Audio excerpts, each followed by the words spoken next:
մեր ներկայացումներից մեկը եկել էր մեր նախագահներից մեկը նայել էր։ Ահա։ Որից հետո խնդրեց ներկայացումից հետո հանդիպենք։ Ահա, ոչ թե դա լիճում։ Ընդ որում ասեց ես բան ունեմ ասելու, ինչ ես կարծում, արժի մնացած դերասաններն էլ լինեն։ Ասի հա ես թաքցնելու բան չունեմ։ Մնացած դերասաններն եկան, ինքը ներկայացման մեջ մի կտոր կար, որ մի քիչ այնպես չէր հավանել, ասացի, բայց դա իրականում այդպես է, չէ։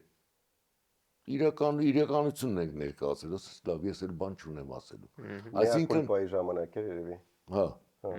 ինքը չհամարեց իրավասության մեջ արգելի կամ խորհուրդ տալ չխաղալ կամ խորհուրդ տալ այլ կերպ խաղալ, տենց բան չկար։ Այն ժամանակ չի փակվել եւ այն ժամանակ եկային ներկայացումներ, որոնք բավականին ռիսկով էին, նույն Վարդանը Պետրոսյանը իր ներկայացումները խաղում էր ու որևէ մեկը դիտողություն չէր անում, կարելի էր սենց անել։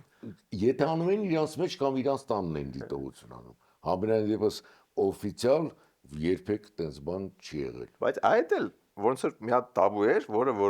խախտվեց, հիմա մեկ էլ ոնց որ նայում ես, փաստորեն այս դերասանները կամ այդ պիեսը գրողները գուցե այդքան էլ իմաստուն ու խելացի չեն, որ իրանց աշխատանքը, ստեղծագործությունը տենց ամբողջական է, որ այդ թերություն չկա։ Ուզում եմ ասեմ, կարող առաջի հայացքից թվում է, թե այտենց ավելի շատ ինքը խայտարակվեց, բայց իրականում ոնց որ մարդկանց վերաբերմունքը առ-թատրոն մի քիչ տակից ամեն դեպքում թուլացավ։ Գիտես, մարդկանց առաջինը մի մասի ընդ որում փոքր մասի, որովհետև միայն իրան լսելուց հետո հիմար մարդը տես կմտածի։